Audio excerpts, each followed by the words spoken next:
Wapendwa katika Kristo, tunamshukuru Mungu kwa siku ya leo, kwa huyu ndugu yetu tuliyemteua apate daraja ya ushemasi. Tunamshukuru Mungu kwa yote aliyomwongoza, hasa katika safari yake ya wito mpaka leo hii anaitika tena hapa kuendelea na safari hiyo. Tumesikia vizuri sana masomo yetu ya leo katika siku hii muhimu kwetu. Somo la kwanza linalotoka katika kitabu cha Hesabu, tunaona ni mabadilishano ya uongozi, maandalizi ya yule anayechukua nafasi ya uongozi. Na katika kitabu hicho tulivyosikia sehemu yake leo, tunaona kumwandaa kiongozi wa kundi kuna kazi kubwa. Jambo la kwanza, malezi bora, kumlea vizuri. Tutajuaje mtu amelelewa? Tutajua mtu amelelewa kama anajitambua. Anajitambuaje? Anajitambua yeye ni binadamu. Anajitambua kama binadamu anahitaji watu wengine. Anajitambua kama binadamu kwamba watu wengine watanisaidia mimi, sifahamu kila kitu. Sina majibu ya maswali yote ya ulimwengu huu. Nahitaji wengine wanisaidie. Na kwa kufanya hivyo lazima awe mnyenyekevu. Mnyenyekevu anasikiliza, na ndio maana anawapa nafasi watu wengine katika maisha yake. Na mnyenyekevu huyu yuko tayari kukiri nimekosa, na anapokiri nimekosa anaomba msamaha ili aweze kuendelea vizuri na maisha yake kama binadamu. Na mtu huyu anayejitambua ni yule ambaye vile vile anatambua nafasi ya Mungu katika maisha yake. Na mtu huyu akiwa hivyo, tutasema malezi yamefanikiwa. Na ndio maana katika maisha yetu ya leo malezi ni magumu sana kutokana na jamii yetu ilivyo. Tuko katika utandawazi, kelele nyingi sana katika ulimwengu huu. Kelele zote hizi zinafanya mioyo yetu kila wakati iwe katika misukosuko. Malezi ya ukimya ni magumu sana. Tutamkuta Mungu wapi? Si katika kelele nyingi, si katika matangazo ya biashara, ni katika utulivu. Na katika utulivu mtu anaingia ndani mwake. Anapoingia ndani anaweza akagundua yeye ni nani, amefanya nini wakati huu. Na ndio maana nasema kwamba jamani, napoenda kuungama nachunguza dhamiri yangu. Na kutokana na jamii yetu ya leo, dhamiri zinakufa kwa sababu ya kelele nyingi. Na dhamiri zinapokufa, hatutambui tena kosa ni lipi na lipi ambalo sio kosa. Matokeo yake tunaishi wakati mwingine kama wanyama fulani tu. Na ndio maana katika kutesana, unaweza kumtesa mtu, watu wakakuita huyu jamani mnyama sana. Maana yake huna dhamiri, haijakuuma ukatambua kwamba ninamfanyia vibaya mwenzangu huyu. Malezi bora, malezi bora yanayoongozwa vile vile na uwajibikaji. Yule aliyelelewa vizuri, maneno matatu ya Kiingereza yanafaa sana: responsibility, accountability, lakini transparency. Haya yanaonekana katika yule aliyelelewa, kwa anawajibika. Na katika hilo, katika safari yake anatambua vile vile kwamba ninaitwa kuwa nani. Na ndio kazi ya mlezi. Mlezi, kwa mfano mzazi, anamwandaa mtoto wake ili apambanue wito wake. Si amwambie wewe utakuwa padri, wewe utakuwa shemasi, wewe utakuwa katekista, wewe utakuwa injinia, wewe utakuwa amle, apambanue wito wake, atambue yeye angependa kuwa nani, afuate sauti hiyo kwa ndani. Na ndio maana nasema kwamba katika malezi ya ukimya ni ngumu sana katika ulimwengu wa leo. Na ndio maana katika jamii unaweza kuona kila mtu ni msemaji. Kila mtu ni msemaji, anaongea kuhusu kitu. Na anayejitambua haongei hovyo. Na ni yule anayetumia hekima. Na kutumia hekima ni kuangalia hivi. Uwezo kaenda wewe uko kwenye familia yako, wewe una familia hiyo yako hiyo, ukaenda barabarani ukasema familia yangu sisi ni wachawi. Uwezo kasema hivi. Ukiona hivi unasema huyu jamaa kichwa chake kiko sawa? Ambaye unaenda barabarani unaanza kutangaza familia yako, hata kama mna udhaifu wowote ule kwenye familia yako, ni wa kwenu. Na ndio maana yule anayeingia katika ndoa anasema wewe, mambo yenu ni yenu ya ndani, muyamalize ndani humo humo. Sasa mume wangu yuko 1 2 3, kila mtu anasema leo tusikie litasema nini hili, na wanazomea, wanakuzomea, wanasema huyu jamaa yukoje. Sasa pata picha sasa, nampa uongozi mtu kama huyo, atakuweje? Atakuweje huyo? Na ndio maana kanisa Katoliki lina hatua mbalimbali. Ndio maana wanasema kwamba wanasema kwamba tuna uongozi shirikishi. Ndio maana kanisa lina nguzo hizi mbili, kama Mtaguso wa Pili wa Vatikano unavyotuelezea. Upande mmoja tuna walei na upande mwingine tuna wakleri, hierarkia. Hizi nguzo mbili zinaenda pamoja na zote zinategemezana katika safari ya kuliweka kanisa liwe imara. Tunaposema halmashauri ya walei, ni washauri wa hierarkia, ili parokia iende vizuri, mambo yote yaende vizuri. Na walei hawa wana utume, na utume huu ni muhimu sana katika kanisa. Tuna WAWATA, tuna UWAKA, tuna VIWAWA, tuna Utoto Mtakatifu, tuna Moyo Mtakatifu wa Yesu, tuna karismatiki, tuna yote hawa waweze kuliweka kanisa liwe imara na imani ya kanisa iende mbele. Ndio hiyo malezi. Na ndio maana kabla hujapata ubatizo unahitaji kupata mafundisho uelewe. Unapoelekea katika kipaimara inabidi tupate mafundisho uelewe. Sisi kama Wakatoliki ni mila yetu. Uwezo kaenda sokoni unaanza kusema naenda kuhubiri habari njema, unatangaza mnayoishi. Ukiona unaanza kuongea hovyo katika imani yako, utambue kwamba kuna kasoro kwako. Na unayoongea yale ujiangalie wewe sasa unachangia nini katika ubovu huo unaousema. Unachangia nini? Kwa hiyo ni muhimu sasa kuangalia hayo. Ndio maana nasema kwamba jamani, malezi ni muhimu. Na katika malezi haya kunakuwa na hiyo responsibility, accountability na transparency. Tunalelewa katika misingi hii. Lakini vile vile tunamtegemea Mungu katika yote hayo, katika kuwekeza kwa ajili ya kizazi kijacho.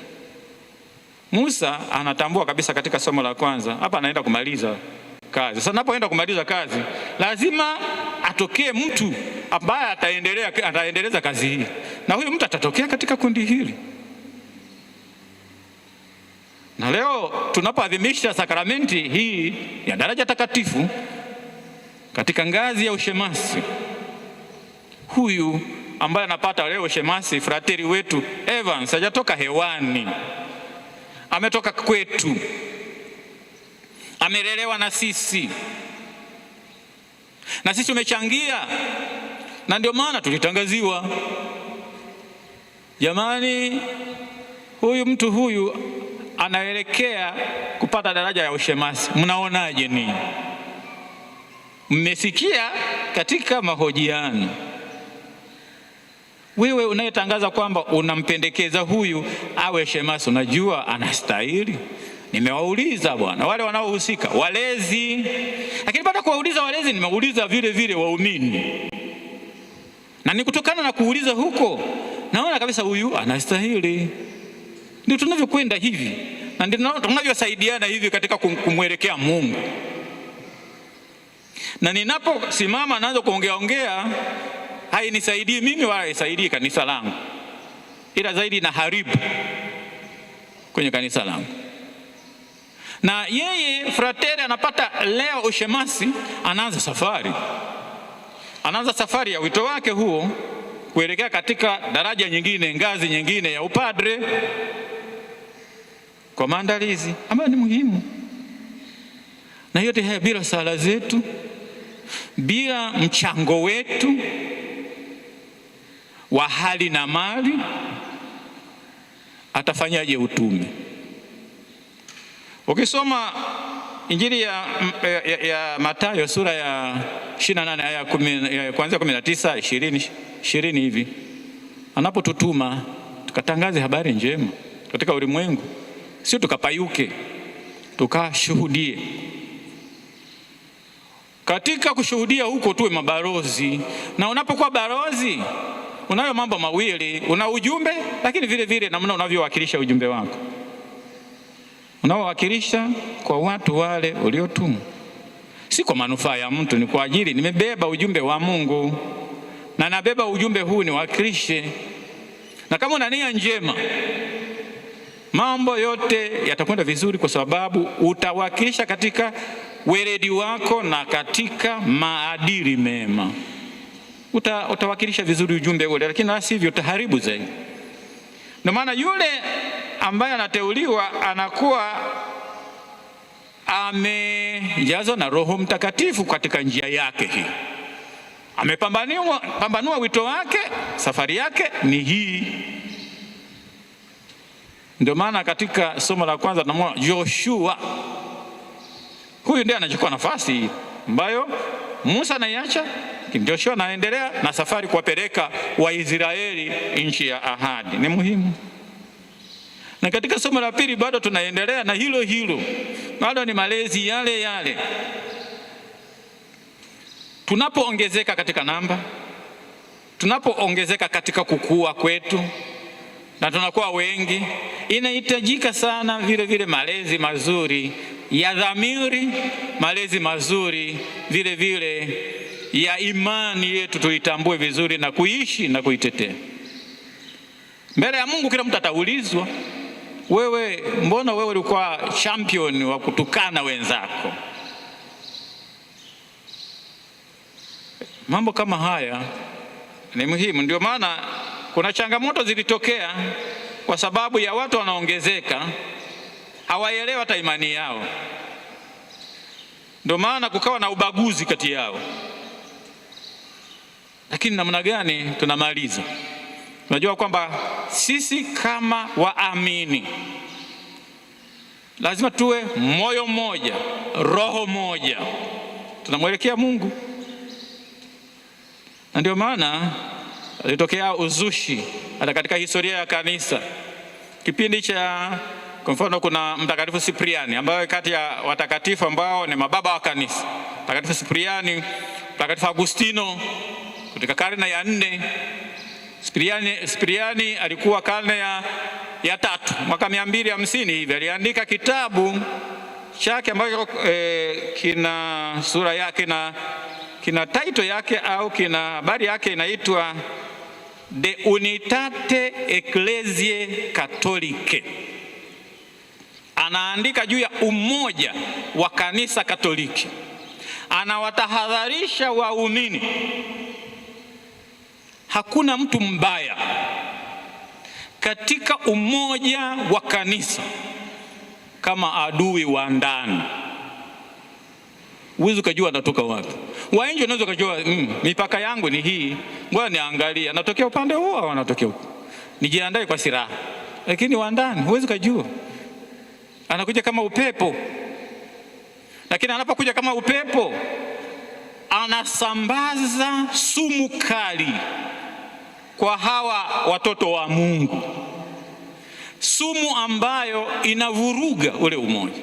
Ndio maana Cyprian, huyu mtakatifu huyu, aliandika kitabu hiki akisisitiza umoja, akisisitiza kuwa macho kuangalia adui wa ndani ambaye hana nia njema.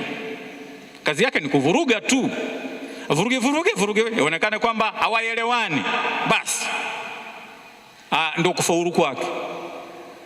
Kwa ndio maana nasema kwamba huyo adui wa nje ni rahisi, unajua kabisa wale jamaa wale. Maana katika safari hiyo kulikuwa hawa wazushi wanaitwa Wadonato, wale ambao wanasema kwamba yule ambaye anaadhimisha sakramenti lazima awe mtakatifu pure, bila kutambua kwamba anayeadhimisha misa, anayeadhimisha yote haya ni Yesu Kristo mwenyewe, ndio kuhani mkuu. Yule mwingine ni chombo tu.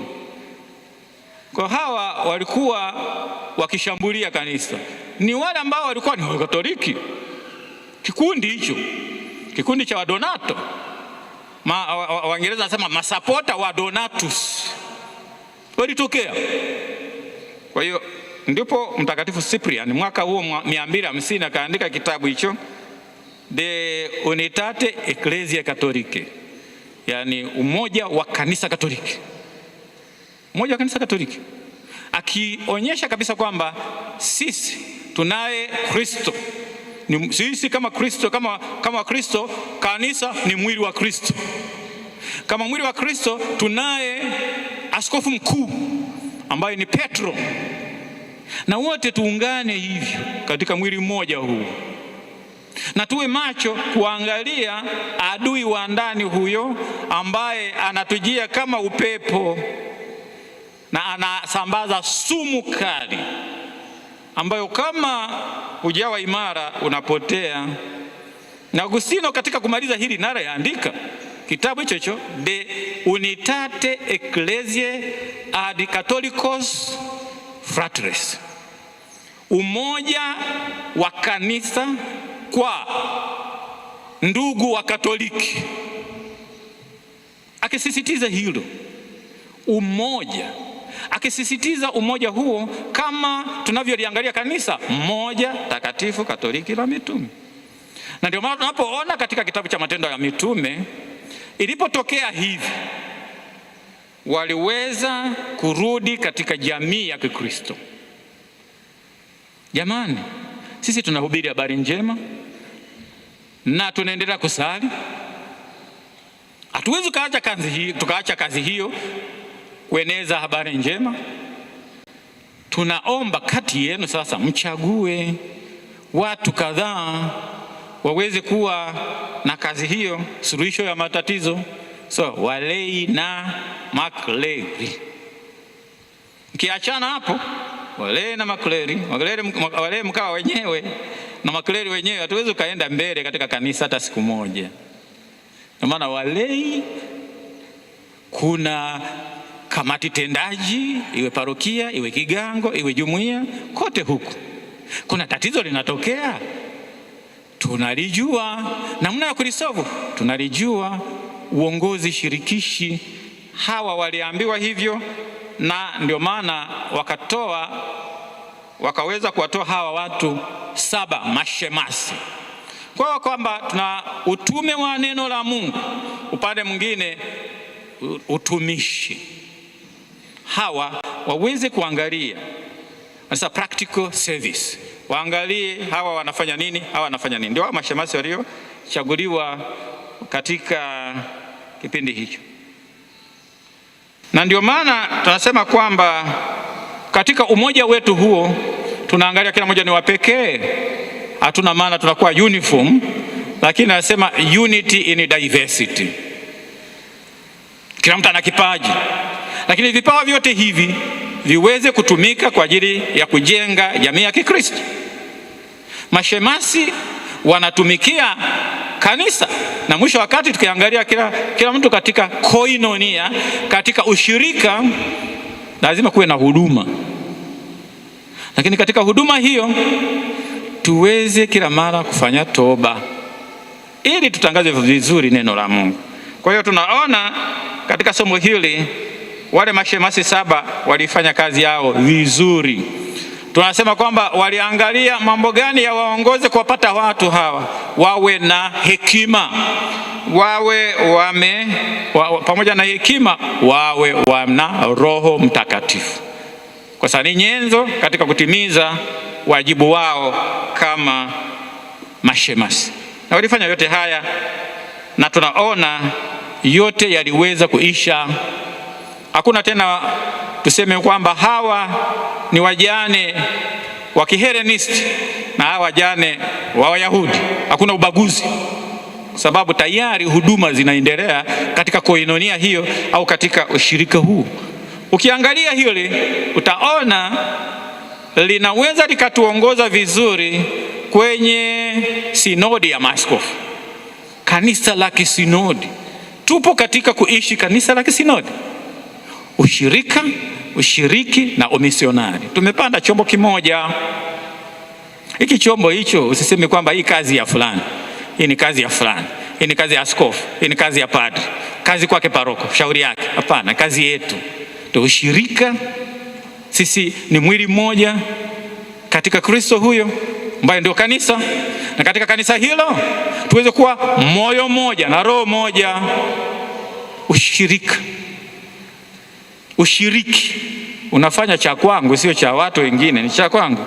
Umisionari niweze kuwashirikisha wengine yale ninayoishi. Tunayaona katika somo hili la pili kutoka katika kitabu cha Matendo ya Mitume, lakini tunaongozwa vile vile na fadhila hii ya unyenyekevu na sadaka, ambavyo Kristo mwenyewe anakuwa mfano kwetu. Ninapotaka, kwa mfano leo Frateri Evans anaelekea katika ushemasi, anawaza nini katika maisha yake, katika mawazo yake na vyote hivi, akilinganisha alikotoka na sasa anawaza vile vile. Tunasema kwamba katika Kiingereza sema purification of motivations. Nilimuona padri akila mkate, kwa hiyo nataka na mimi nikale mkate kama ule anaokula padri. Kwa hiyo nataka niwe padri. Unapofika pale unasema sio kula mkate, kumbe kuna shughuli kule. Ndio maana wengi wanarudi nyuma. Kwa ukibakia kule kule unashindwa kwenda mbele. Ndio maana purification of motivations. Kila ambacho kilinipeleka kule niweze sasa kukitakasa. Nitambue wito huu ni wito gani. Kwa niangalie lengo langu ni nini, nishikilie hilo lengo, na lengo hili liendane na yule anayeniita. Na ndio maana lazima niishi maisha kama yake, maisha ya unyenyekevu na maisha ya sadaka. Katika Injili tumesikia kwamba jamaa wale wanang'ang'ania, mama yao anawaombea, mmoja mkono wa kulia, mmoja wa kushoto. Si swala la mkono wa kulia wala wa kushoto, ni swala la unyenyekevu na sadaka, kutumikia.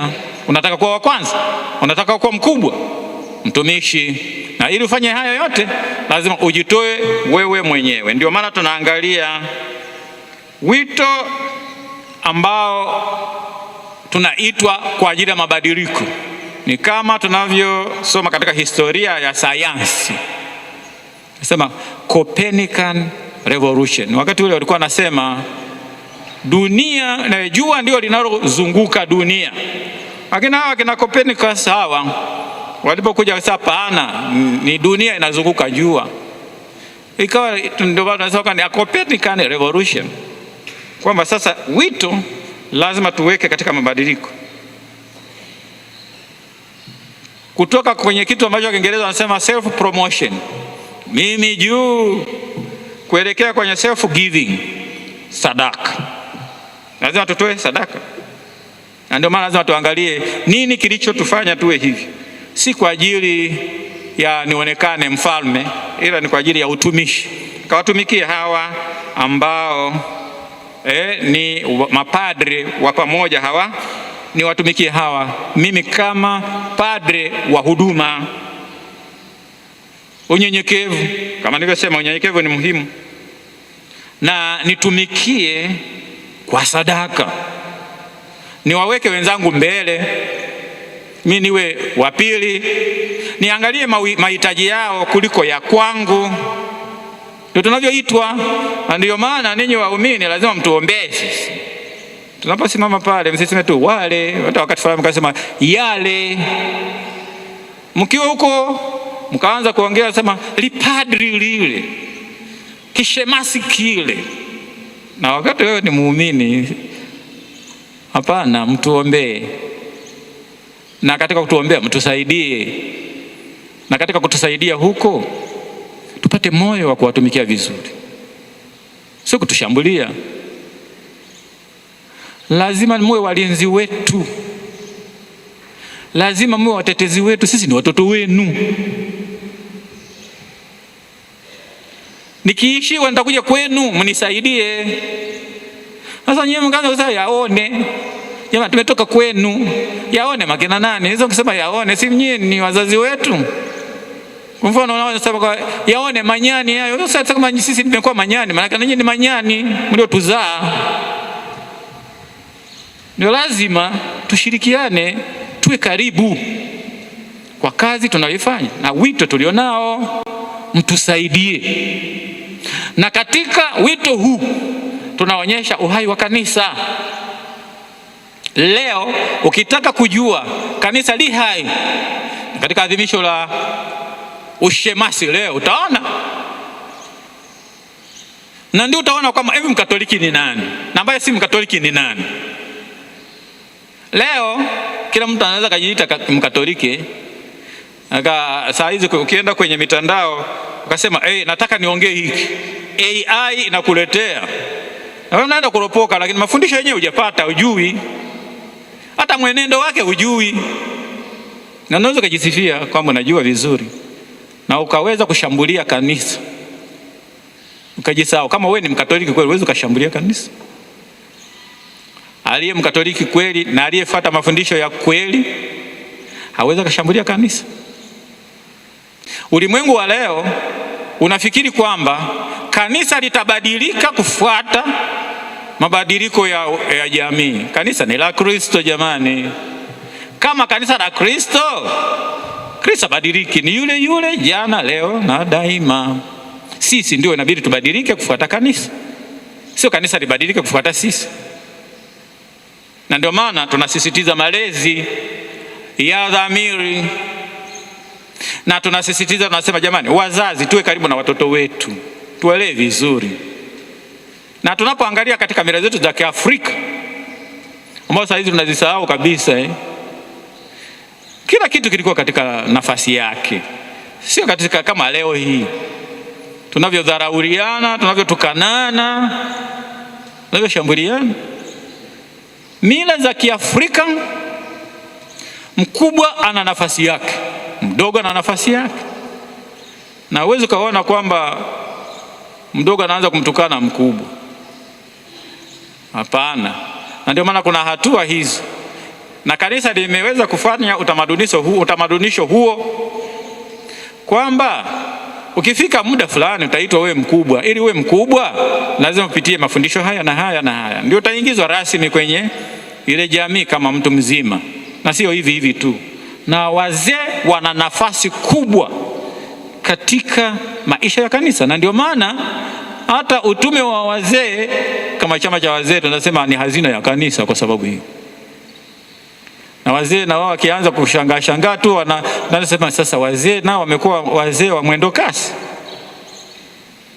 Tunaelekea wapi? Mbona tufikiwa watasimamia imani vizuri? na akiona mtoto anaenda kinyume na ile imani utakemea.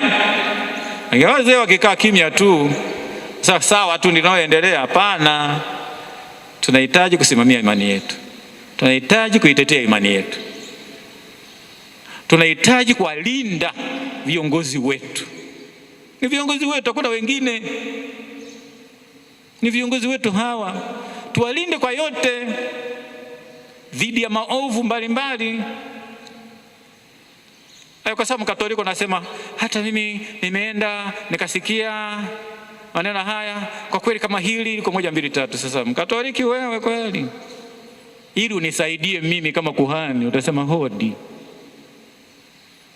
Utaenda kuniitia vyombo vya habari kunisema mimi? Hapana, utaniitia, utakuja kule. Kama tunataka kweli kuishi kama watoto wa Mungu, lakini kama tunataka kuishi kama wanadunia tu, kama ulimwengu hivi, tutafanya hivi. Na Mkatoliki hawezi kufanya kitu kama hicho. Mkatoliki anathamini imani yake, anailinda imani yake isichafuke. Tuko katika ulimwengu wa mchanganyiko mkubwa katika imani. Kwa kila mara mtu anachambua, anatafuta hata kadogo kambako kama maana anakarusha. Sasa na wewe kama muumini unaona sawa, na kwenye mitandao huko na wewe unapeleka comments zako. Hata mimi kama Mkatoliki ni ili kwa hili, hapana, kwa hili Mkatoliki wa wapi kweli? Kama ni Mkatoliki kweli, una dhamiri yako. Tuna mtindo wetu wa maisha kama Wakatoliki, tuna mtindo wetu. Imani nyingine anasikiliza huko, kwa mfano na wengine walimsikiliza Kardinali Arinze yule wa Nigeria yule, aliongea kwamba kanisa ni sehemu ya kuabudu. Kwani sasa hivi kuabudu, akisema kwamba misa tunaenda kumwabudu Mungu. Sasa tunapoenda kumwabudu Mungu, kwa hiyo nikisema kwamba jamani, dhamiri zetu ziwe 1 2 3 ni kosa. Watu wanachukua upande wao, wanaitumia hiyo, wanaifanya iweze kuhalalisha kile wanachokisema. Lakini anamaanisha hiyo, akimaanisha hiyo, sasa tutamsemaje Yesu? Sasa alipoenda pale hekaluni kapindua meza nini, nyumba yangu itakuwa nyumba ya sala. Tuache tu tuseme kwamba tusilee dhamiri. Tunahitaji kulea dhamiri zetu, na ndio maana wazazi tunawaomba sana, mtulee vizuri, mtuandae vizuri kwa maisha ya baadaye, mrithishe vizuri imani nzuri na mila nzuri yetu ya kuheshimu, kwa heshima wakubwa kwa wadogo, mturithishe vizuri. Tuko busy katika ulimwengu huu, lakini ubize wetu huu usifanye tusahau wajibu wetu, responsibility.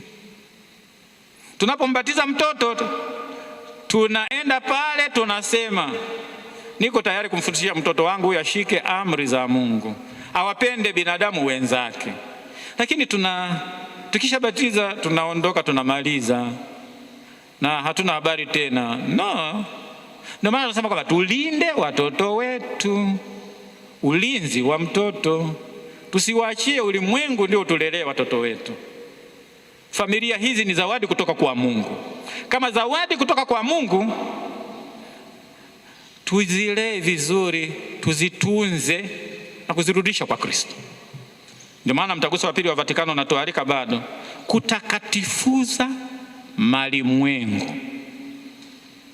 Tunatakatifuza malimwengu kwa maisha yetu. Sisi sote tumeitwa kuwa watakatifu, kila mtu katika nafasi yake, si kwa ajili ya kunyoshea vidole huyu na huyu. Hapana, kila mtu katika nafasi yake tuwe watakatifu, na tuna nyenzo zote.